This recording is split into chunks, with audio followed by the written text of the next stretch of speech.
All right, we are live. Hello, everybody. I am BMillzebub, and welcome to my channel. Today, I have the friendly atheist himself, Hemant Mehta. Hi, So, how are you doing, Hemant? I'm good. How are you guys? How are you? I'm doing pretty good. And your viewers are doing fine too. Yeah, they are. They're awesome people. I love them, but don't tell them that. Don't Never, want them to get their never. heads too big.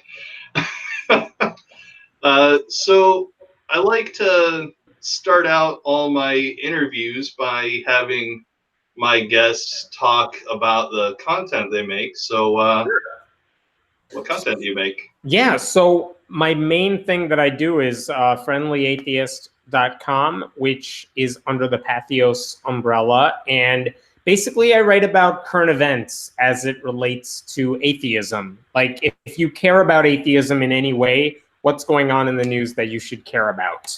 That's the sort of stuff I write about. So it's a lot of politics, it's a lot of lawsuits, things like that. So that's the bulk of what I do. I used to do this YouTube channel called The Atheist Voice, where I talked about, basic arguments for atheism and basic like atheism 101 questions. And lately, I also do a podcast where we talk called the Friendly Atheist Podcast, where we talk about current events as well every week. And the last thing that I'm working on, just kind of a solo project, is a long history of the Pledge of Allegiance, because that has come up so many times when it comes to First Amendment lawsuits and generally not just the under God aspect of it, but when it comes to freedom of religion, church-state separation, it comes up a lot. So I just finished it, and it'll be coming out maybe in the next month or so. That's pretty awesome. So looking forward, what do you think you're going to be doing? It's a question I never have an answer to. Right now, the main thing I do is the website, and that is an ongoing, never-ending thing. I think I've been doing it for more than a decade now, and I don't take breaks. So it's just like it'll be that for a long time, and then whatever side projects I can kind of fit in there. All right. I also give talks every now and then at different places, but those kind of come and go depending on what time of the year it is and stuff like that. That makes sense. Got one of the cats breaking into my room. Yeah, of course. Evil All right. cat. Well, this is the one that wants to kill me. So, Yes. Hi, Frank. Your old man. He's all loud cats, too. all cats want to kill everything, I just assume. Get this out of his system. Nice. So, continuing with the interview before this guy who... No, yeah, like it's one of those things where I've heard people say, like, oh, when Obama was in office, maybe there wasn't much news, even though now it seems like a constant fire hose of everything. It's like, no, there were plenty of issues back then too. They just seemed manageable or things that could be fixed in time. And now it just feels like everything is breaking apart all the time. Like if you're not a conservative Christian, things kind of suck right now. Yeah. But all right, so mostly current events, Yeah. which is awesome. Hello again, Frank. I thought I put you back on the floor. But all right, so let's talk about this is called Apostate Interviews. Yes. So what religion did you used to be a part of? Sure. So I grew up in a religion called Jainism. It's a smaller Indian religion primarily. So they believe in nonviolence, which is awesome. Like, hey, be vegetarian. Don't hurt other creatures. Don't hurt people. Don't hurt animals. Don't think bad thoughts. All of that totally makes sense. It's good. It's a good way to live. They also believe in karma and reincarnation and supernatural ideas. And that's what I gave up. Like, that's what I realized, wait a minute, they're making that all up, like, when I was in my early teens. And so I feel like I can't really call myself a believer or a Jain if I don't buy into the supernatural stuff. But my family still is. I'm still vegetarian because I grew up with it. It's not like it was a hard decision. And so that's what I left. It wasn't like I never felt like it was traumatic. I've heard a lot of atheists say like they grew up in these really extremist or really like it messed with them, whatever religion they grew up, and I never really had to deal with that. So religion was just kind of a, oh, this is what we believe. And then it turned into, wait a minute, I don't think I believe this, but then where does that put me? And I realized pretty quickly, oh, there's a whole bunch of people who don't believe in any of this stuff. That makes way more sense. All right. Is there like a deity in Jainism, or is it atheistic? It's, if you read a book about Jainism, they'll tell you it's atheistic because there's no like creator God. There are supernatural beings that we treat as gods, but the truth is, if you ask the Jains that I grew up with, at least in my community, like my Indian community, like, do you believe in God? I think if you ask them as I was growing up, the answer would just be yes from everybody, because like it just seemed to fit everything we did. It was only later that I read kind of a more academic approach to Jainism or about it, where I realized, oh wait, like all the white professors who write about Jainism seem to say that it's an atheistic religion, but all the brown people I grew up with would tell you they believe in God. And there's this discrepancy there that I don't know how much of it is accurate or just anecdotal, but I don't know. I grew up believing in God. I grew up believing in the supernatural and that all of us could become gods in some point in the future. So that's kind of what I gave up. All right. I'm kind of curious because I want to say it's Sam Harris that has said that of all the religious extremists out there, he would be least afraid of an extreme Jain because they would be growing up and not knowing very many people, certainly outside of my family community, who knew anything about Jainism. It was kind of weird to see The End of Faith, Sam Harris's book, where he talks about Jainism in a good way. That was really strange. But yeah, that's what he says. He's like, his whole book is about how extremist religions are obviously bad, and people who are religious moderates are like providing cover to everybody else. But then he says, if we were all extremist Jain, maybe things wouldn't be so bad. And he kind of has a point there in the sense that Jains are nonviolent, like I said. So it's like they're not the type of people who are going to blow up buildings to get you to believe what we believe. Like that's just not a thing we would do. So to that point, he's right. But I would say, and he didn't cover this as much in his book as I wish he would have, Jains believe in fasting. I've seen many stories, if not in real life, of people who fasted for long periods of time because they thought they were doing something spiritually beneficial, and it's just flat out stupid.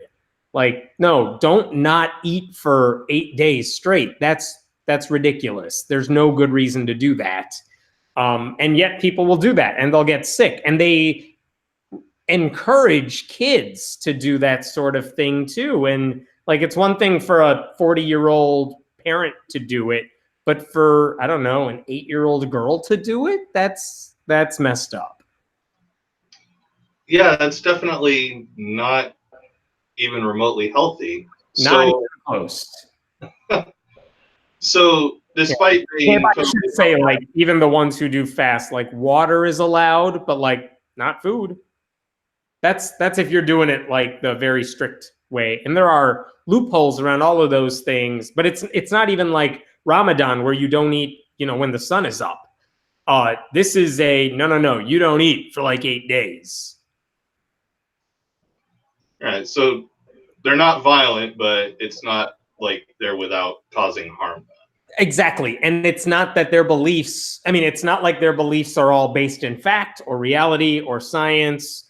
And some of those beliefs, or at least the way they lead you to think you're doing something good, they're not. And they are actively harmful, even if it's not outwardly violent.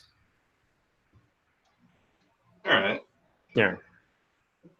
So I would say, like, even if you don't do the fasting thing, believing in karma, believing in heaven and hell, that sort of irrational thinking is still a problem.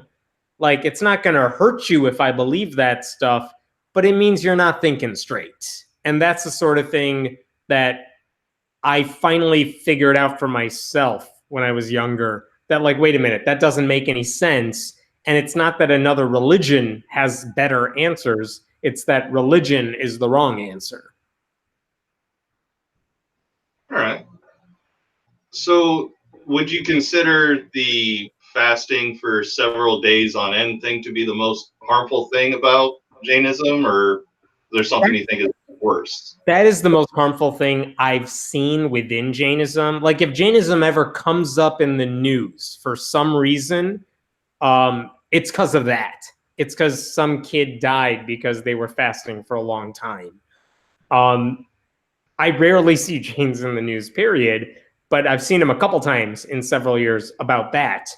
Again, the other views are run-of-the-mill, wrong religious views, but those are like a dime a dozen. Every religion has those things. But I think the fasting one is kind of the most visibly harmful. All right. Period. But I've seen him a couple times. All right. If you could say something to a Jain who is beginning to question their beliefs, what do you think you'd say to them? I guess I would just kind of start at for me, I know what tipped everything, like the first domino fell, is when I started wondering why I believe all the things that I did. Because I did believe in karma. I did believe in reincarnation. I believed in heaven and hell. And I never once thought about why I believed those things. They were taught to me. Everyone in my immediate circle just assumed those things were true. So again, when you grow up in that sort of environment, you never have to ask yourself, why do I believe these things? You don't have to convince yourself, because it's just, that's the way it is. And it wasn't until I went looking for, well, why do we believe these things? How do we know they're true? That you realize, oh, we don't have any good reasons for any of this. So really the advice would be go figure out why you believe the things that you believe. Do you understand? Other than you were raised in it, your family believes it. It's not like there's a holy book that I was looking at to convince myself. It was almost entirely a cultural thing. So it's just a matter of kind of going back to, why do you believe these things are true? I remember there's a comedian, Julia Sweeney, who did this one-woman show called Letting Go of God, and she was raised as a Catholic. But one of the big moments of that show is when she realizes she doesn't believe in God, and she kind of admits that to herself. And she goes through this period of wondering, wait a minute, if God doesn't exist, then why does this happen? And why does that happen? Like, who's keeping the planets in the air like the way that they are? And she has to rethink her way through all of this stuff. It's like, oh, right, gravity. Oh, right, like there is a scientific explanation for some of this stuff. And there are plenty of things we just don't have answers for. It doesn't mean we got to make them up. But it's this whole thing of like, I had to recalibrate my entire way of thinking once I realized, wait, all the answers I was given about this stuff was just wrong. So what's the truth about it? And in the, what is it, probably 20 plus years now since, nothing's convinced me I was wrong about that stuff. Like, I've read plenty more things. I've learned a lot more. But on the questions of religion, I feel like I've only been proven right. All right. I've actually got a question from the side chat. Yes. One atheist, one witch asks, do you think that atheists and pagans could work together towards secular government, education, etc.? Yeah, I mean, yes. Pagans, Wiccans, actually a lot of people who are not conservative Christian, almost all of them share a lot of the same goals when it comes to politics. Like, we want the government out of our business. We don't want the government choosing like a certain brand of Christianity as the one, overarching religious belief for the country. So yeah, I've seen a lot of cases where not just atheists have allied with religious groups or not traditional religious groups, but like when it comes to giving an invocation at city council meetings, they're almost exclusively Christian. How do you get them to stop? One way to do it is you get atheists in the mix. You get them saying, I want to deliver one. Let me make you uncomfortable. And pagans have done that too. Satanists have done that too. And it makes everyone really awkward, and it's great. But also a lot of the church-state issues that pagans are fighting for, I think most church-state separation groups would be all for their side on these things. So I've seen a lot of atheist groups specifically say, yeah, these people are right. They deserve the right to do X, Y, Z.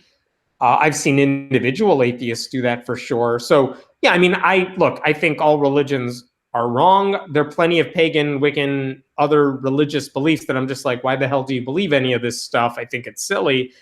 But again, that to me is a low priority. The question is, what are you doing with it? They're not harming anybody. So then the question is, when it comes to the government, what do you want from the government? Mostly it's they want to be left alone. They want the same opportunities as everybody else. So good, I'm on your side then. I want you to have those opportunities too. I don't have to agree with you on the religion stuff to be on your side about that. So yeah, I've seen a lot of working together between not just pagan groups, but atheists and a bunch of religious groups. I've seen them working with progressive Baptist groups too. I mean, happens all the time.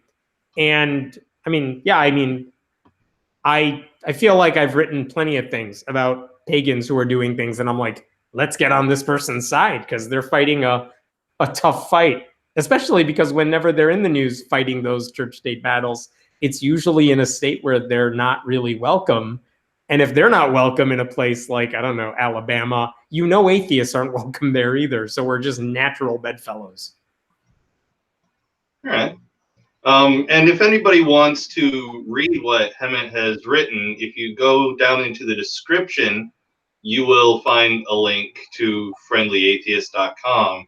If you head over there, you can read some of what he's had to say on everything. He's had something to say, you know. But so you mentioned actually questioning why you believed the things you did is, you know, what led you down. But what got you to start asking those questions? The thing that got me to start is my family moved when I was right after 8th grade. My family moved to a different state altogether. So, you know what, it's, you leave behind all your friends.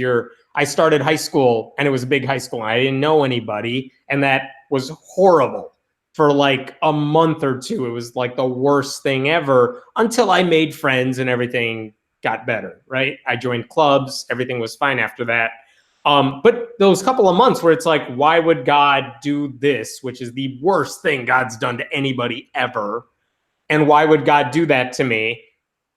And that is the question that it's like, why am I questioning God? I've never done that before. And why is it that we believe all these things that we believe? That's what kind of got me started down that rabbit hole. So it's a lot of, I think, I don't know how old you are, but like for me, it was wait till my parents start sleeping so they're not using the phone so I could go on AOL where you could only use the one phone line and start searching this stuff on like the rudimentary search engines. And the stuff that came up were a handful of atheists who were kind of making basic cases on Internet 1.0. And it was just like, oh, you're not talking about my religion, but you're talking about religion in general. And what you're saying makes some sense. And that's kind of scary because everything I knew about atheists was that it was a bad word. It had a bad connotation, but those people on the internet made some sense. And the more I read up on what they were saying, the more everything seemed to make sense. And I don't know, I think it took a few years before I'm just like, yeah, I'm very comfortable calling myself an atheist. And it's almost like a spiritual awakening minus the spiritual aspect. Everything just clicks. And in case anybody's not sure what he means by only being able to use the one phone line on the internet. I'm so old. Oh, no, I'm right there with you. I grew up in the days of what you could probably, I can't think of the name of the genre of music that DJs make, not techno, the music. Yeah, basically it just sounds like a couple of machines fighting. Yeah. It's what the music and the dialogue sounded like. So I know exactly what you're talking about with that. It was tough to do anything on the internet. But Sassy Atheist in the chat has a question for you. Bring it. What is your opinion on some atheists treating religious people? I'm not sure if she's asking about religious people or religion disrespectfully. Yeah, I wonder if I can get more clarification on that. What do I think about atheists who do what? Who rip on religion? I mean, if you're ripping on religious people, that to me seems silly. It depends who, though. Again, like there are I don't get the making fun of religious people depending on who they are, because look, we all have dumb ideas. They're not all religious, but everyone has blind spots somewhere. So saying, oh, this person's religious, so they're dumb, that doesn't make a lot of sense to me. No, you can maybe have a conversation with them. You can try to change their mind. You should, if they're up for it. But like, I don't know, to me, if someone's religious, that is the least, I don't care. There are other things I'm worried about. I'm more concerned about what they're doing with that faith. Because again, if you're a religious Christian, but it inspires you to volunteer and you're fighting for social justice issues and you're like not voting for Trump, then I have plenty of stuff in common with you and I don't care that you're religious. It's not even something I'm going to bring up because it's low priority because you're doing all the right things with that belief and there's bigger issues out there to deal with. So I don't know. I don't really make fun of religious people. Now, if you're in the government, if you're like Mike Pence, by all means criticize his beliefs because look at what he's doing with them. He's hurting a lot of people with it. He deserves to be condemned for it. But like Sarah Huckabee Sanders just lying constantly, but claiming to be this like good Christian person, you should absolutely call that out. All right. I'm guessing that you answered Sassy's question because she followed up with, because I used to be treated terribly by some atheists when I was a Christian.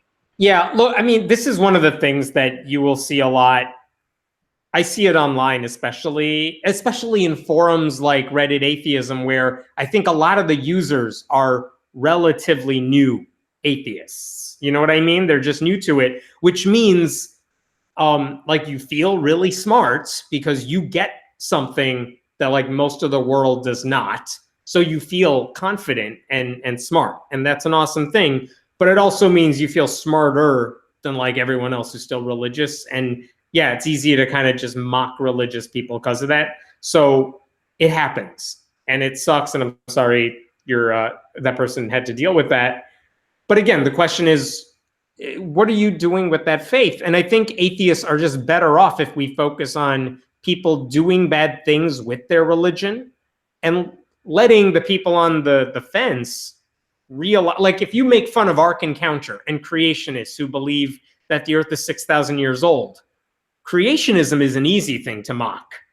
And along the way, that will, if you focus your attention there, it's going to force a lot of other Christians to question why people might believe in Genesis 1 and why it doesn't make any sense and why they put any credibility into the Bible. Like, I feel like they'll figure that one out on their own. They don't need me making fun of them to pass that obstacle.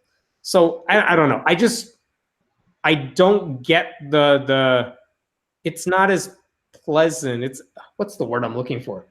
It doesn't make me feel better about myself posting a meme online and thinking I just dunked on a bunch of Christians. I don't feel like that accomplishes much.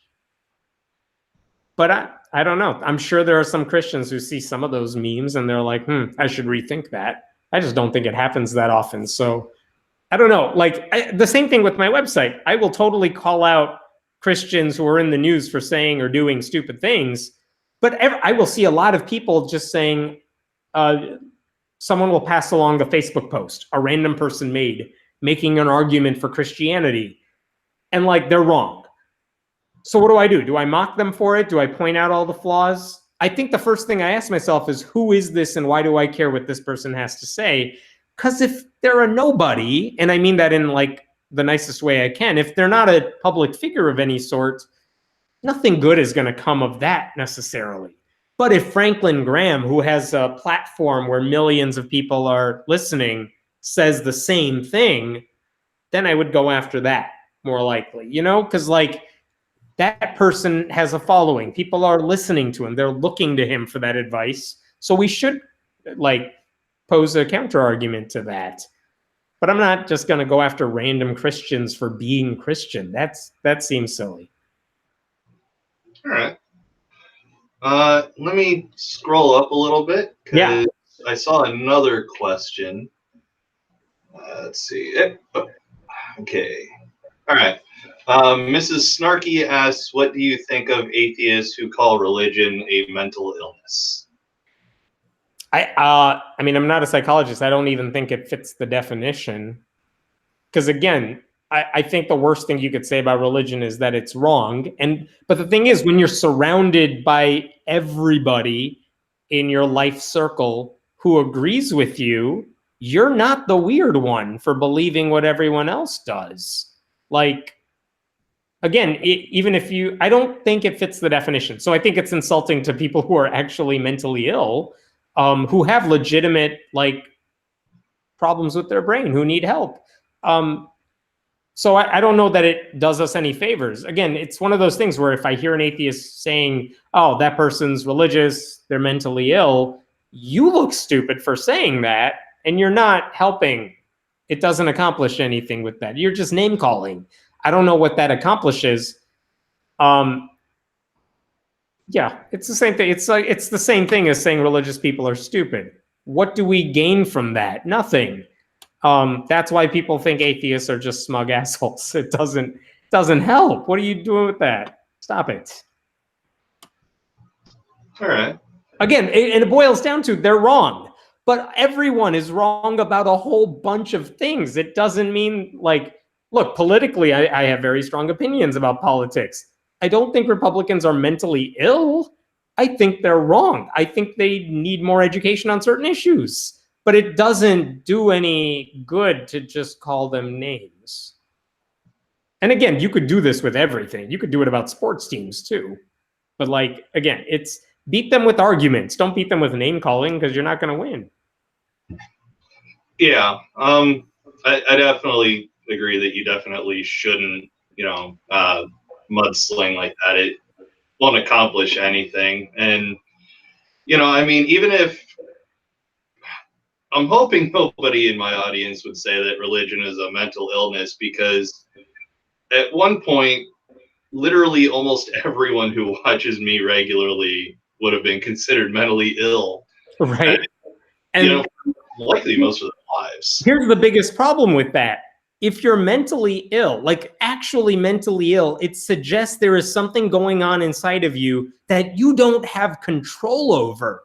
That maybe, I don't even know what the answer to this is. Like, I don't know how you deal with it. Maybe it's therapy, maybe it's a drug, whatever. But it suggests there's something that is not firing correctly in your brain. You have no control over it. Whereas I think the argument you would make and that I would make is that when it comes to religion, that is very much in your control. You get a choice over that. And I want to educate you and get you to see like the problems with religion so that you stop being religious. And that's one aspect of trying to get you to think more critically. I do think you have the power to change that if you are religious. If you say religion is mentally ill, you're saying, well, there's nothing I can do about it because that's just the way they are. They're stuck with that. And I would hope that's not the way atheists look at religion. I would hope it happened for me. It happened for you. It happened for a lot of people where we grew up one way. We realized it at some point, like, wait a minute, this isn't right. And we moved on from that. That's what I hope more people can do. That's not how you overcome an actual mental illness. You don't just wake up one day and you're like, I'm not mentally ill now. So like, it doesn't even make sense. All right. let's talk a little bit more about your channel and the other content that you make. Yeah. What got you to start doing it? So it depends what we're talking about. The website I just started doing as a hobby, and it just morphed into a thing that, I mean, you could see all my archives on the website, friendlyatheist.com. If you go to the early articles, they are all cringeworthy. But, you know, hopefully you get better at it over time. It got less about me, more about what I'm commenting on over time. So that's the majority of what I do. For the YouTube channel, what happened there is there was actually a local documentary filmmaker in Chicago, where I'm from, who said he wanted to do a project about young atheists because there were all these stories about how young people are losing their religion. And so he asked if we could meet to talk about the project so he could record me for some segments that he might use in this project that he was going to do. And the way we filmed it is he kind of just threw some softball questions my way, like, oh, if you don't believe in God, where do you get your morals from? And I would try to answer that as best I could. And I didn't know what he was going to do with that, but he ended up putting it up on this YouTube channel, The Atheist Voice. And we realized, with like no advertising or anything, like people were finding those videos. They were finding YouTube videos the way I used to use Google searches, or like, you know, basic internet searches for like, why do people think God exists?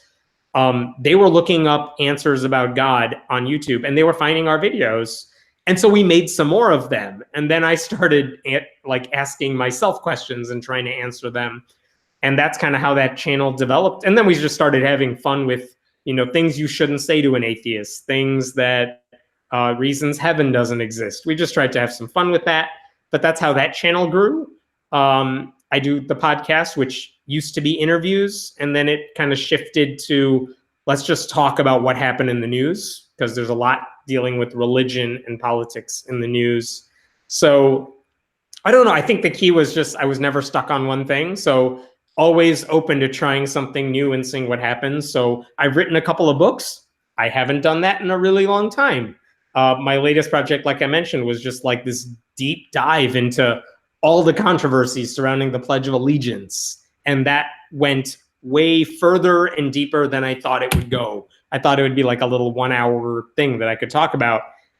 And it just kept going and going and going. All right. Before we move on with you know, your content, One Atheist, One Witch has another question for you. Can you give classes to new atheists that have that angry fire in the belly on how to talk to people? Like, okay, no. And the reason is I can't try to force people to be nicer. What I can do is try to exhibit that behavior in the sense of, like, when I write about this stuff, I hope I'm targeting the right ideas or the right people. I hope that the things I say and write, especially in the Pledge podcast for sure, definitely on the website, I kind of go in thinking, if a religious person sees this, are they going to agree with me on pretty much everything I'm saying? I would like to think that most of the articles on my website, when I'm commenting on some current event, I think a lot of religious people could read all that stuff and be like, yeah, that all makes sense. Or at least they can separate when I'm just being sarcastic and silly versus, no, here's the problem with whatever is going on.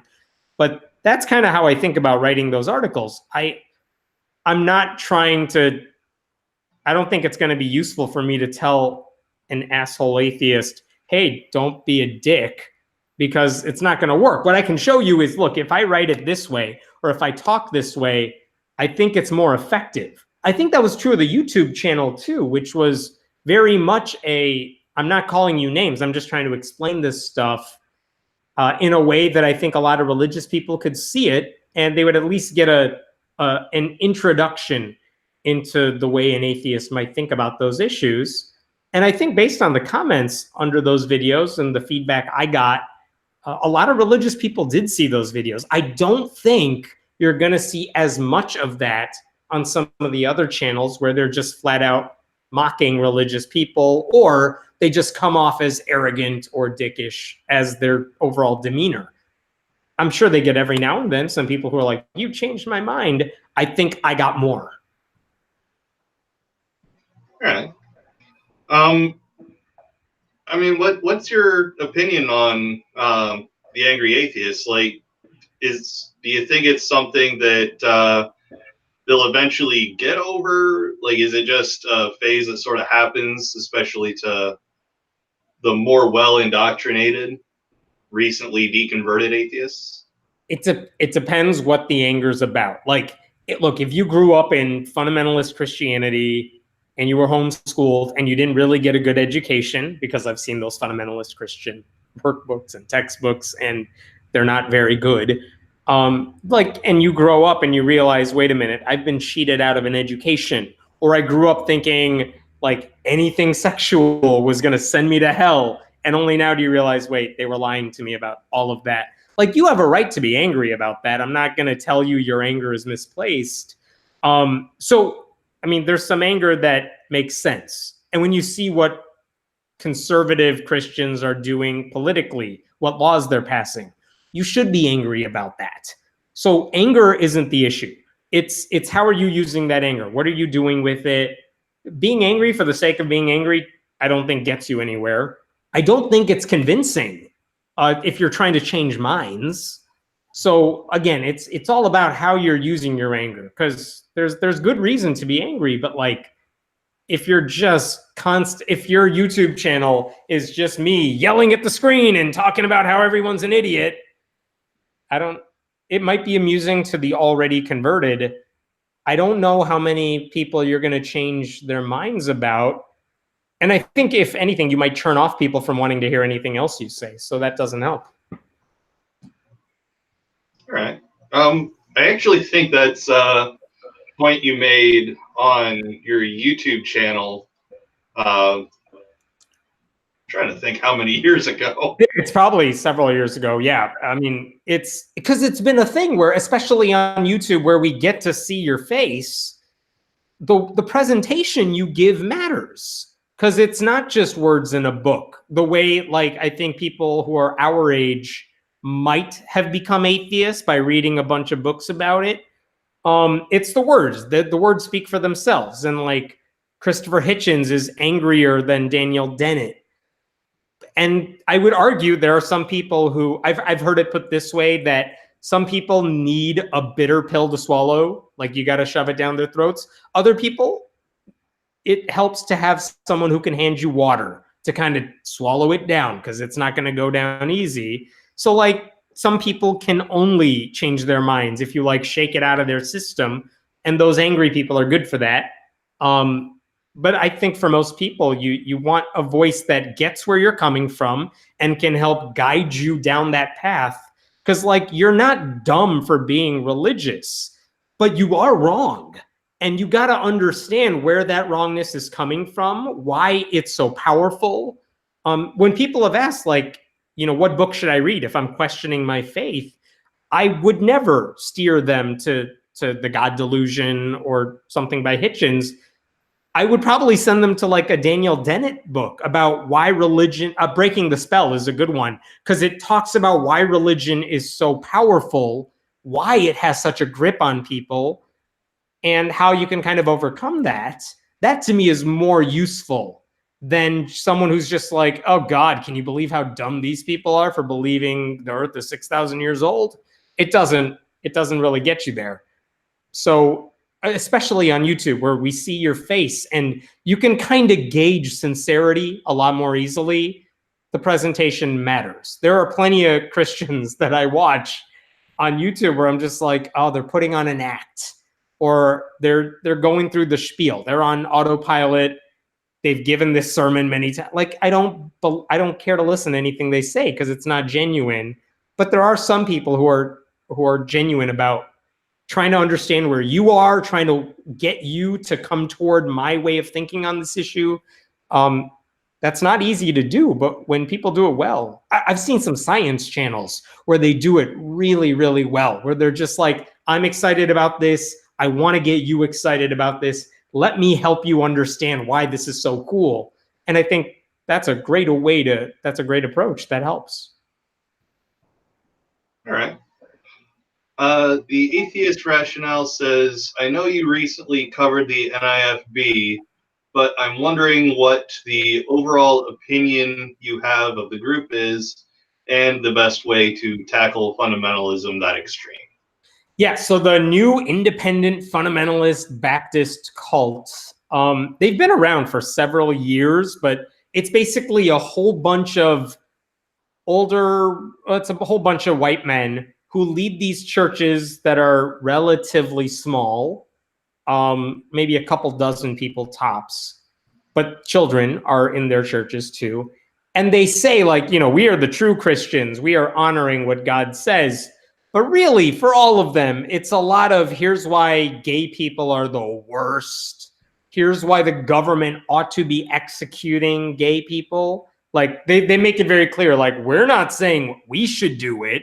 You should not take the guns you all have and do it.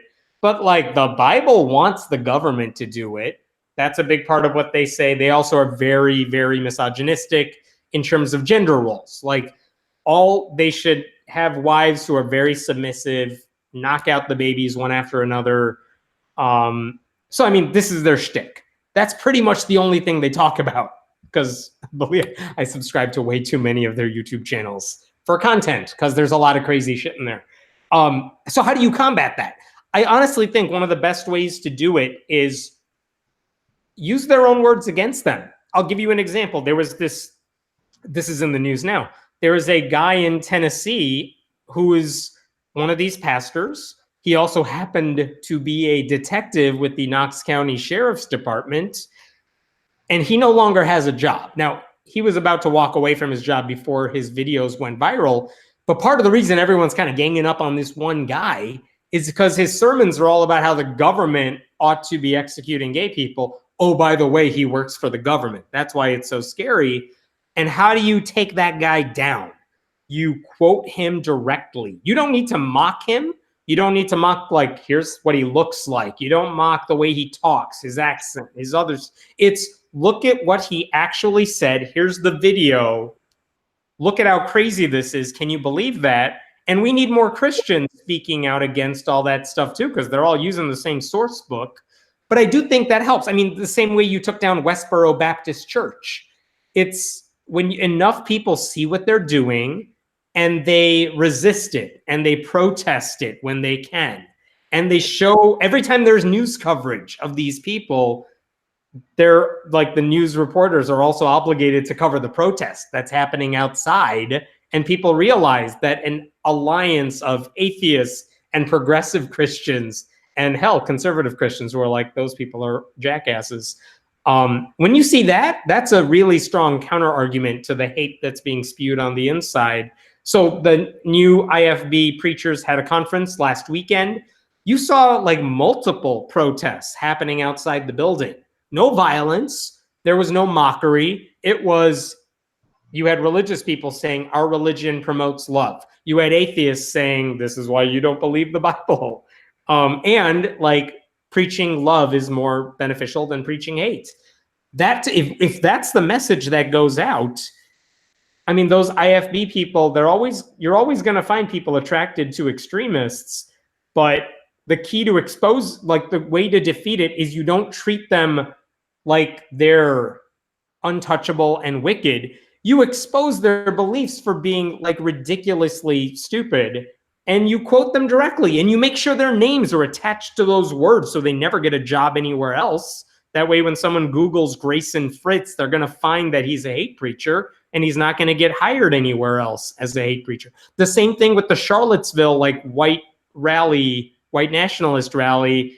How many people took pictures of those guys protesting downtown with the tiki torches and had their names in captions and stuff?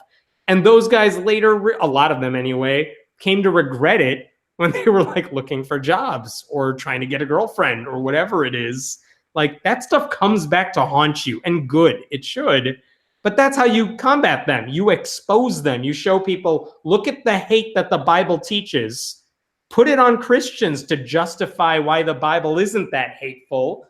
I mean, I feel like that's a strong way of responding to them. If you treat them like they're this horrible group of people who cannot be reasoned with and cannot be argued with, so we should just ignore them and let them go away. They're not going to go away.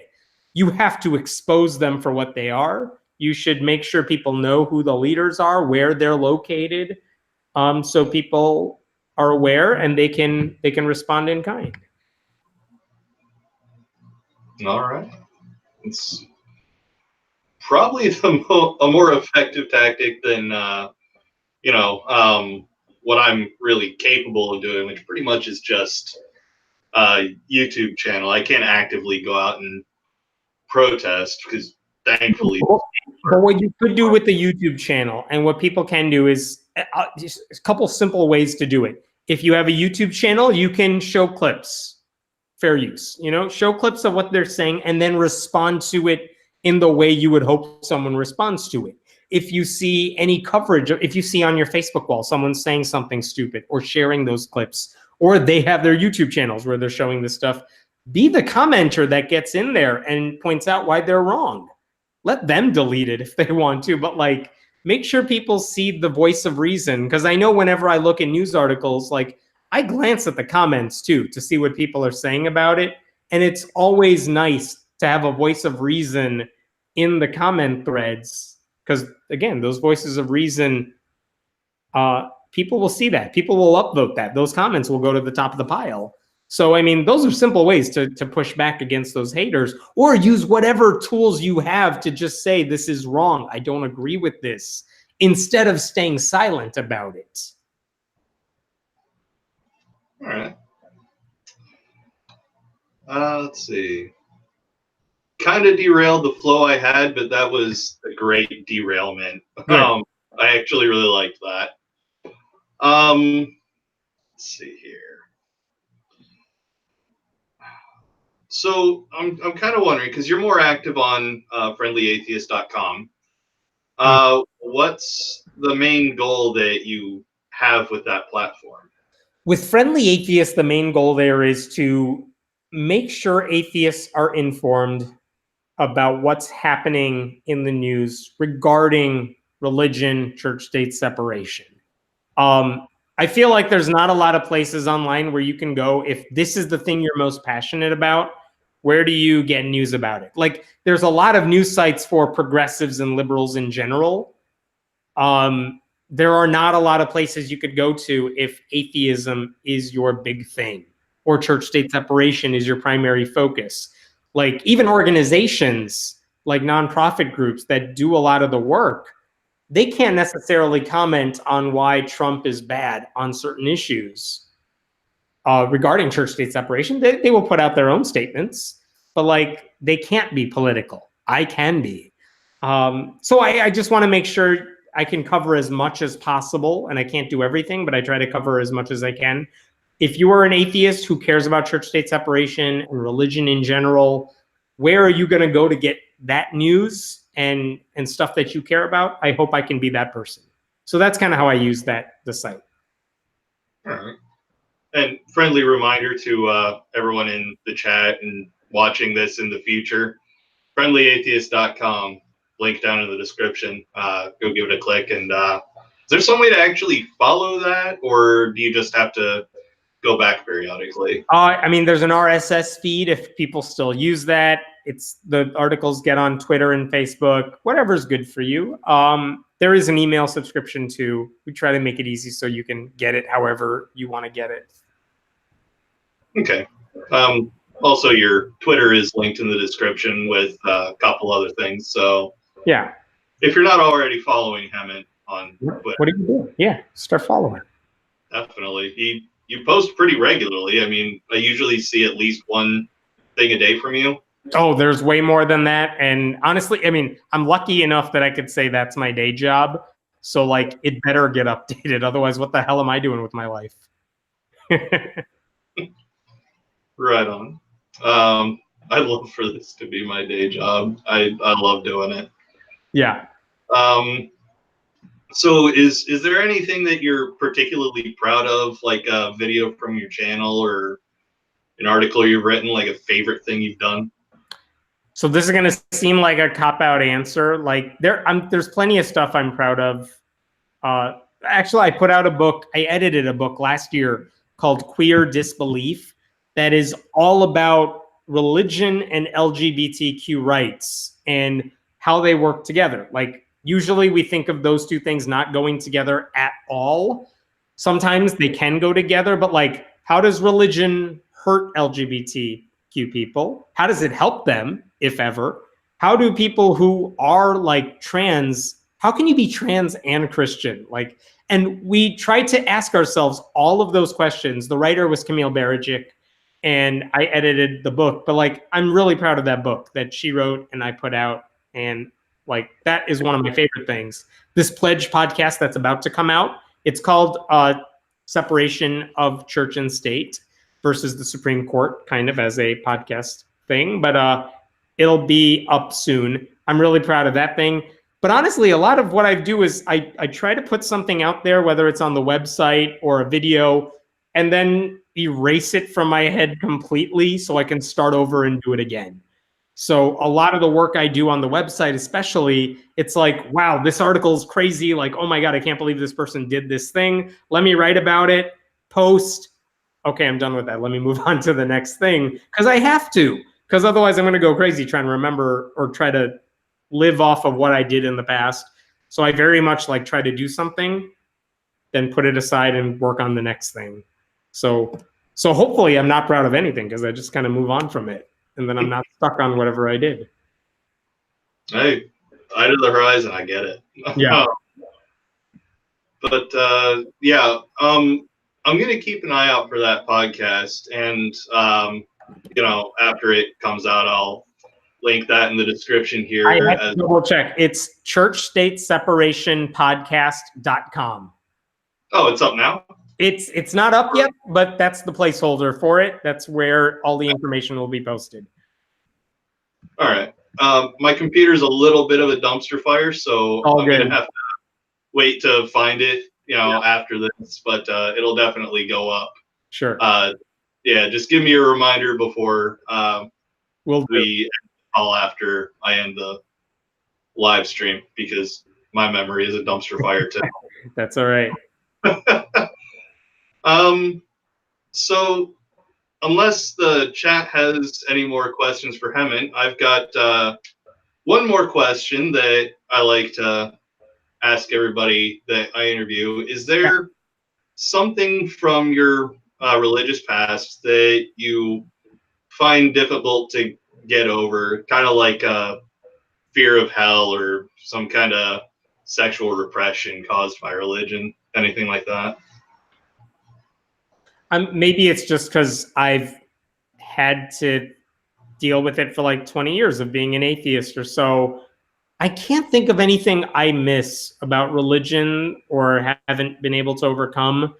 But I've had the luxury of time, and I've had the luxury that like I still have ins with my family and my community that was religious. So it's not like they left me. I'm not a Jehovah's Witness where they all shunned me. So I'm lucky in that sense that becoming an atheist did not ruin my life in the way that I know it has for a lot of religious people. And it makes it a lot easier to kind of walk away from all the stuff about religion that you don't want to keep around. So no, I don't think there's anything I miss about it. Like I've been able to find alternatives for all the stuff that religion, all the benefits of religion. All right. What about stuff that might mess with you from religion? I probably mispronounced that. I do that sometimes. So is there anything that messes with you still? Like do you still have some fear of hell or? There's no fear of hell. There's no repression of any kind that I didn't convince myself was real because for secular reasons too. Like just take the vegetarian thing.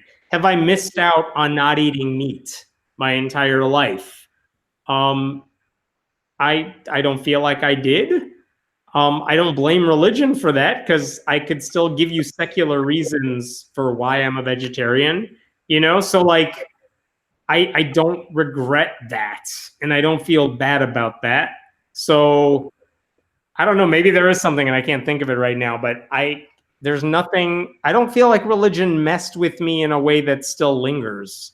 But then again, I wouldn't know if it did. All right. Beach Price wants to know, maybe she just can't remember who it was that called you mean. Who called me what? Mean. I'm sure there's a lot of people online who said that, but I don't remember specifically. I just think it's funny that anyone would call you mean because, you know, I mean, the way you behave in your videos, mean is one of the last adjectives that kind of comes to mind. Yeah, I mean, look, there's no nice way to tell people that the thing they devote their entire lives to is a lie. There's no nice way to do that. So I mean, look, you could look in the comment threads or wherever, like people are always going to be offended by an atheist being an atheist, but you know, I don't have to rub it in, so I try not to. All right. Sassy Atheist wants to know what your thoughts on exorcism are. On exorcism? Yep. I mean, you can take a wild guess. I don't think they do anything, but I am disturbed when I see people like, I have heard there's like a rise in exorcisms or more people believe in it, and the Catholic Church has a bunch of exorcists. I mean, of all the things that people believe in, that seems like one of the more ridiculous ones. You don't need to be exercised. It's all, if you see videos of people getting exercised, it's a lot of peer pressure. It's all an act. There's a guy, Bob Larson, who does a lot of these exorcism videos. And there was one a few months ago where atheists snuck into one of his gatherings and they got picked to have a live exorcism. And they played right along so that they could reveal later on, like, we were in on this the whole time. Like, it's a lot of peer pressure because everyone's watching you. So they just do this and they put on a show for the fans. So I don't know. They're silly. Makes sense. All right. So I like to finish my interviews the same way I start and have my guests talk about their channel or, you know, other content they make. So could you give us a reminder? Yeah. So if you're interested, friendlyatheist.com is the primary place to go. That is the bulk of, I mean, everything I do kind of funnels through there. The Pledge podcast, which you could find at churchstateseparationpodcast.com, should be up in about a month. I'm really excited about that one. And honestly, everything I do will go through Friendly Atheist. So just go there. Go there a bunch. All right. And everybody, you'll be able to find links to various different places you can find Hemant. There's his Patreon, Twitter, friendlyatheist.com, and the YouTube channel. Go show all those some love. And I forgot to put my information in there again, but I can remedy that later. I told you, my memory is awful. It's just awful. No, it's all good. Thank you all for showing up. Thanks for your questions. And I'm sure if you have questions, you go to the website, you can reach me too. All right, thank you for coming on. This has been really awesome because that was fun. Thanks for the questions. Yeah, I mean, you're one of the first atheist content creators I came across. That's and awesome. Yeah, you hit the nail on the head and, you know, got me interested in. That's awesome. That means a lot. Thank you. Yeah, seriously, good luck to you and your channel. And thanks to all of your viewers for the questions. I appreciate it. Have a good one. All right. Take it easy, everybody. Bye, all.